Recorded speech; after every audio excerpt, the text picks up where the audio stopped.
እንዴ እና ታዲያ አንተ ለጠየቀው ብቻ እኔም እኮ መልስ እየመለስኩልህ ነው። እኔ ጠየቅኩትና አንተ መመለስ ያለብህ እኔ ያልጠየቅኩህን እያወራህ እኮ ነው። እሺ አንተ ስለመለስ አብ ወልድ መንፈስ ቅዱስ አንድ አምላክ የሚለው መጽሐፍ ቅዱስ ላይ የለም። እሺ አንተ አንድ አምላክ ነው ብለህ ገልጸሃለሽ። ችግር የለም በሱ እንሄድና እሺ አንድ አምላክ ነው አይደል የምታመልከው? በትክክል በጣም ጥሩ። ከዚያ ከአንድ አምላክ ውጭ ሌላ አምላክ የለም? የለንም። ጥሩ። ያን አንድ አምላክ ድንግል ማርያም ጸንሰዋለች አልጸነሰችም? በትክክል ጸንሰዋለች። በጣም ጥሩ። ሌላ ያልተጸነሰ ሌላ አምላክ የለም አይደለም? ያልተጸነሰ አምላክ የለም። ኢየሱስ ክርስቶስ ፍጹም አምላክ ፍጹም ሰው ነው። ምንድን ነው ኢየሱስ ብዬ አልጠየቅኩም። ያልተጸነሰ ሌላ አምላክ አለ የለም? አለ እያለ ነው። አለ ያልተጸነሰ ሌላ አምላክ ማለት ግልጽ አድርገዋል።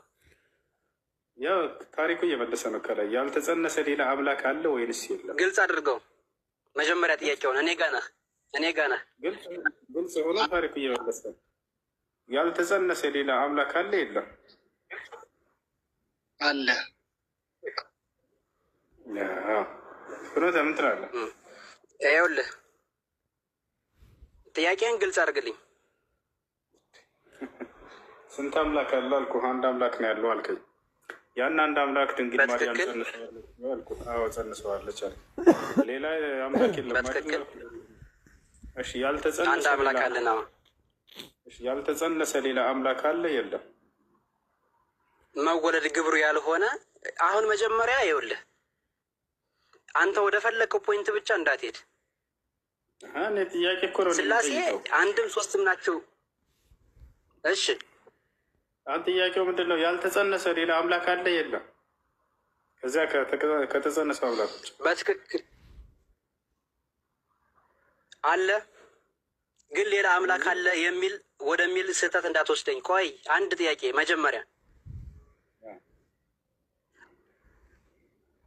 አንተ ወደምትፈልጋት ፖይንት እየሄድክ ስለሆነ ማለት ነው። እኔ የሚሄድልህ ከሃይማኖታዊ አስተምሮ ከተዋህዶዊ አስተምሮ ጋር ነው። ምክንያቱም በኮነታተ ስላሴ ጥያቄን ብቻ ወደ ጥያቄ ብቻ አትሂድ፣ ወደ ዋና እንትን ልብ ቃል እስትንፋስ አለ። በኮነታተ ስላሴ ስላሴ በአብ ልብነት ያስባሉ፣ በወልድ ቃልነት ይናገራሉ፣ መንፈስ ቅዱስ እስትንፋስነት ሕያዋን ሆነው ይኖራሉ።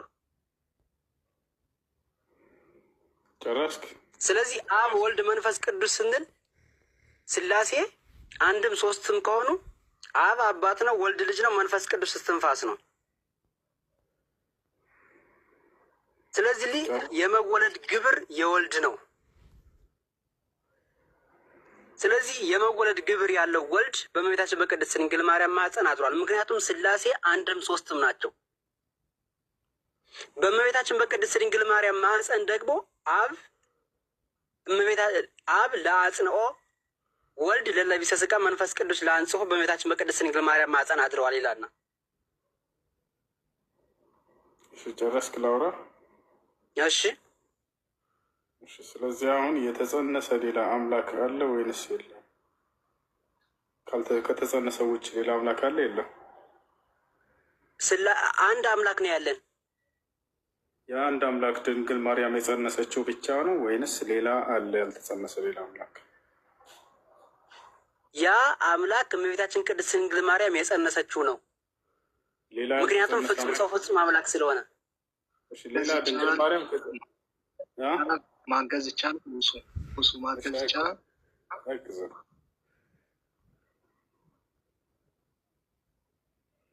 ማገዝ ይቻላል። እሱ ይቻላል። እሺ ኔትወርክ ከዘገየ ግን እሱ ይቀጥላል። እሺ አግዝ። ኦኬ እሱ ይኸውልህ አምላክ በአካል ወይም በዓላማ አንድ በስራ ሶስት የሆነ አምላክ አለ። በአካል ወይም በዓላማ አንድ በተግባር በስራቸው የተለያዩ አምላክ አለ። ዋና በአካል አንድ ነው ያልከው?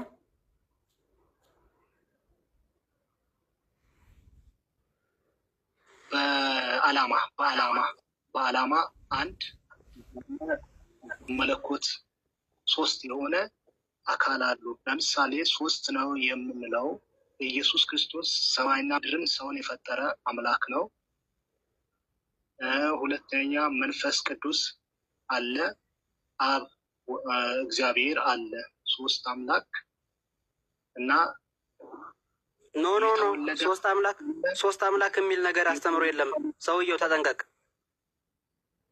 ሶስት አምላክ ነው ሳይሆን በስራ የተለያዩ በዓላማቸው ግን አንድ የሆኑ። እሺ በመለኮት አንድ ብዬ ለያዘው ታሪኩ በመለኮት አንድ የሆነበት ምክንያት አንድ የሆነ ግን ኢየሱስ አምላክ ነው ወይ ካልከኝ ለሚለው ጥያቄ አዎ አምላክ ነው። ሰውን የፈጠረ ኢየሱስ ነው። ይህኑ የሰው ልጅን እንደ መልካችን እንደ ምሳሌ ንፍጠር የሚለው አንድ። ሁለተኛ ደግሞ የተወለደ ያልተወለደ ወይ የምትለው የተወለደ አለ ኢየሱስ ክርስቶስ፣ ያልተወለደ አብ አለ። ሳይወለድ ከሴትም ከወንድም ሳይወለድ በ50ኛው ቀን የመጣ መንፈስ ቅዱስ አለ።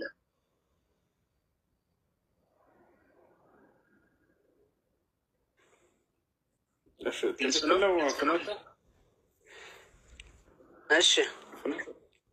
አሁን ትክክልና ወይስ የምታርመው ነገር አለ? እኔ ልናገር። የእሱ ሶስት አምላክ ወደሚል እየሄደብኝ ነው። ሶስት አምላክ ነው እያልኩኝ አይደለም። በዓላማቸው አንድ፣ በስራቸው የተለያዩ በዓላማቸው አንድ የሆኑ አምላክ አለን። አንድ አምላክ አለን። የእግዚአብሔር ስራ አንድ ነው። ስራ ስንል ግብር ስንል አካላዊ ግብርና ባህሪያዊ ግብር የሚባል አለ። እዚህ ላይ ተጠንቀቅ። ለምሳሌ መፍጠር የእግዚአብሔር ስራ ነው። በዚህ አንድ ናቸው። ይህን ባህሪያዊ ግብር የእግዚአብሔር ባህሪያዊ ግብር ነው። ለምሳሌ ስላሴ በግብር ሶስት ናቸው ስንል አብ ወላዲ፣ ወልድ ተወላዲ፣ መንፈስ ቅዱስ ሰራጺ ነው እንላለን። ይህ ማለት አካላዊ ግብር ነው። ባህሪያዊ ግብር መፍጠር፣ መግቦት፣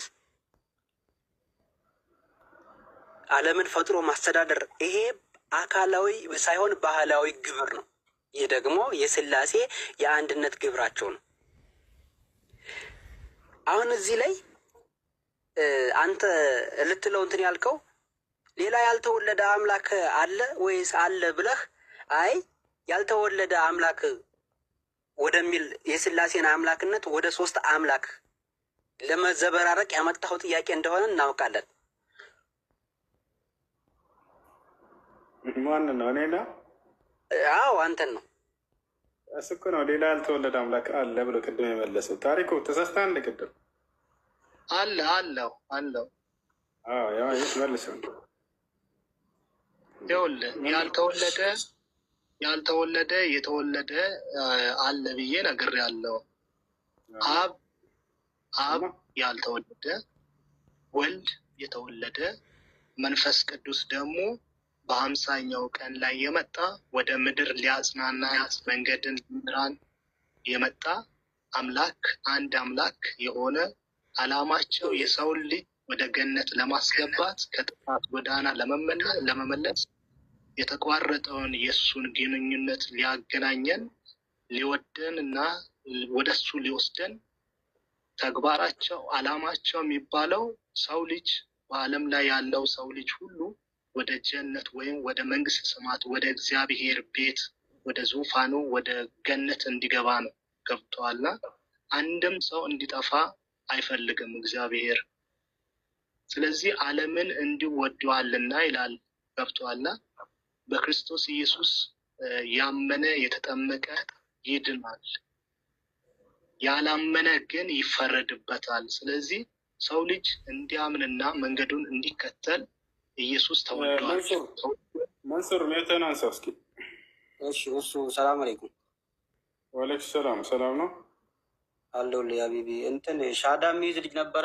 አንተ ሻዳ ስታስይዝ የሆነ ቪዲዮ የተቀረጸ ነበረ። በዛ ቪዲዮ ሻዳ ይዘዋል። ግን ልጁ ጥያቄ አለኝ። እሱ አንድ ጥያቄ ጠይቅ ህይወት ጨርሰዋል። አይሽ ችግር የለም። እሺ ጠይቃል። መሬቆስ ሲፍል ከዛ እያየ ከሌለም እና እንደሰጠለኝ ጀመረ የጀመርኩት። እሺ ታሪኩ ጥያቄ ምንድን ነው? አይ አንተ ጥያቄ ማንኛውን ጥያቄ መጠየቅ ትችላለህ። የትኛውን ጥያቄ ማለት ነው? ጠይቀህ እኔ? አዎ ጠይቀኝ የፈለግከውን። እሺ እግዚአብሔር ፍቅር ነው ይባላል አይደለ? አዎ እግዚአብሔር ፍቅር ነው። አዎ እሺ አንደኛ ዮሐንስ ምዕራፍ 15 ቁጥር 3 ላይ ህፃናቶችን ግደሉ ይላል እግዚአብሔር። ታዲያ ፍቅር ከሆነ ለምንድን ነው ህፃናቶችን ግደሉ የሚለው?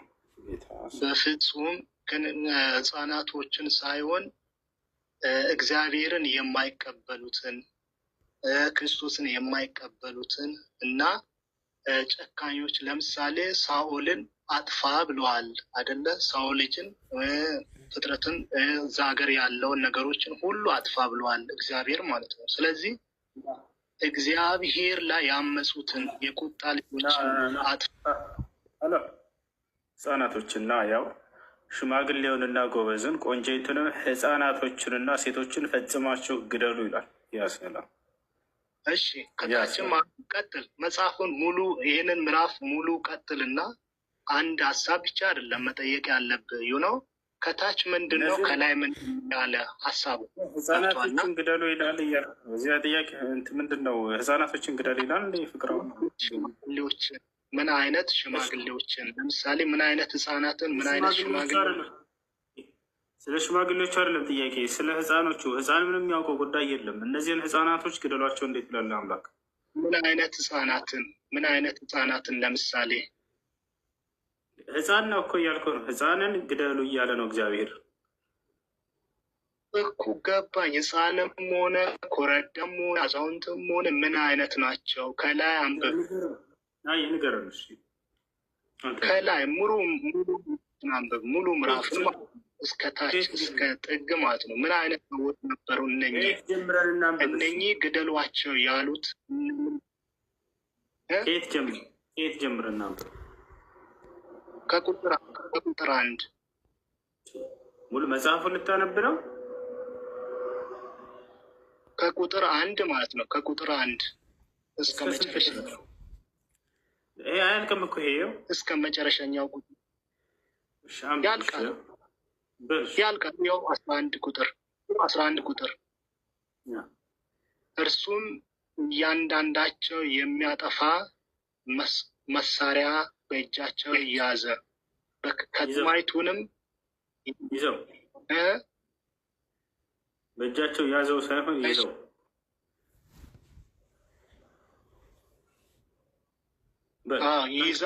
ከተማይቱንም የሚያቀስፉ ይቅር ብለው የሚቀስፉ በታላቅ ድምፅም በጆሮአቸው ጮሁ።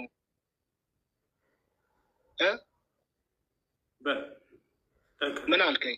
እነሆም እያንዳንዳቸው አጥፊው መሳሪያ በእጃቸው የያዙ 6 ሰዎች ወደ ሰሜን ከሚመለከተው ከላይኛው በር መንገድ መጡ። በመካከላቸውም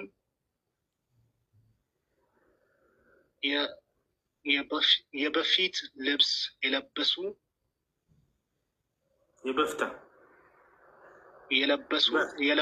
የጸሐፊም ቀለም ቀንድ ሰው ነበረ። የበፊት ልብስ ሳይሆን የበፍታ ልብስ የበፍታ ልብስ የለበሰ የመጽሐፍ ቀለም ቀንድ በወገብ የያዘ ሰው ነበረ። እነርሱም ገብተው በናሱ መሰዊያ አጠገብ ቆሙ። የእስራኤልም አምላክ እግዚአብሔር ማለትም የእስራኤል አምላክ ክብር በበላዩ ከነበረበት ክብሩ ተነስቶ ወደ ቤቱ መድረክ ሄዶ ነበር። በፊትም የለበሰውን የጸሐፊውንም ቀለም ቀንድ በወገቡ የያዘውን ሰው ጠራ። እግዚአብሔርም በከተማይቱ በኢየሩሳሌም መካከል እለፍ፣ በመካከልም ሳለ ትንሽ ከፍ አድርገው በመካከል ሳለው ታስረው ርኩሰት ሁሉ በሚያለቅሱና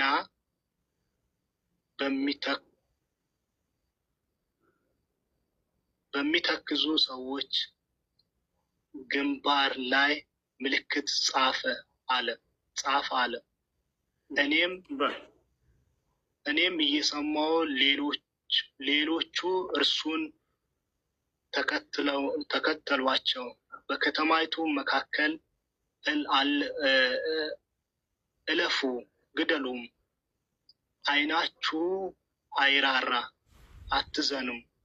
ሽማግሌውንም ጎበዝንም ቆነጃጅቱንም ሕፃናትንና ሴቶችን ፈጽማችሁ ግደሉ። ነገር ግን ምልክት ወዳለበት ሰው ሁሉ አትቅረቡ። ምልክት ወዳለበት ሰው ሁሉ አትቅረቡ። ውሰድ ወደ ዙማር። እሺ ገና ነው። አትቅረቡ፣ በመጽሐፌም በመቅደሴም ጀምሩ አላቸው።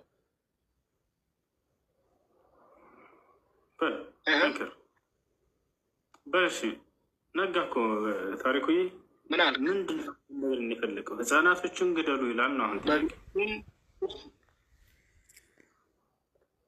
ቆይ እንጨርስ፣ ሀሳቡን እንጨርሳ።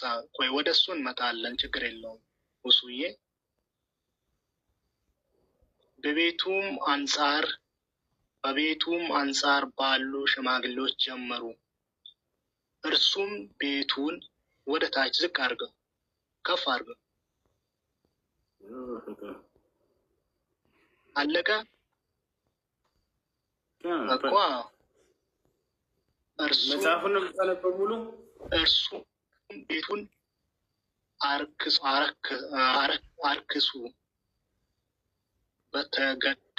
በተገደሉትም እዚህ ጋር ተመልከት። አሁን እኔ ያልኩትን ሀሳብ በተገደሉትም ሰዎች አደባባዮች ሙሉ ውጡ አላቸው።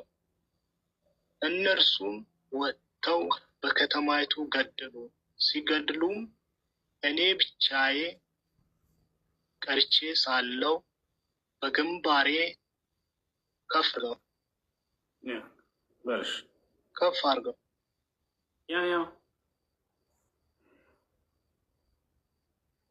እሱ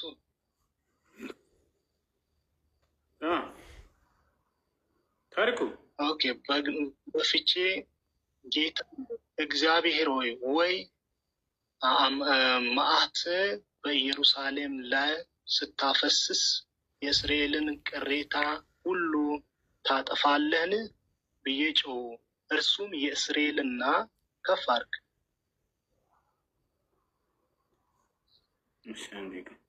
አድርግ እሱዬ። እሺ ያው ቁጥር 9ን ከፍ አድርግ። ቁጥር 9ን ከፍ አድርግ። ኦኬ እሺ። እርሱም የእስራኤልና የይሁዳን ቤት ኃጢአት እጅግ በዝቷል፣ በምድሪቱም ደም ከተማይቱም አመፅን ተሞልታለች። እነርሱም እግዚአብሔር ምድሪቱን ትቶታል፣ እግዚአብሔርም አያይም ብለው እኔም ደግሞ በዓይኔ አልራራም አላዝንምም፣ መንገዳቸውንም በራሳቸው ይኸው ከፍ አድርጎ እሱዬ አለቀን። እሺ አዎ እሺ በራሳቸው ላይ እምላለው አለኝ። እነሆም በፊት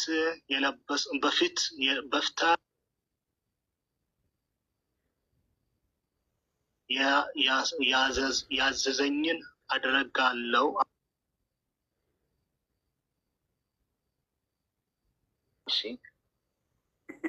እሺ አሁን የጠየቀው አሁን ወደ ፈለግከው ጥያቄ መጠየቅ ትችላለህ።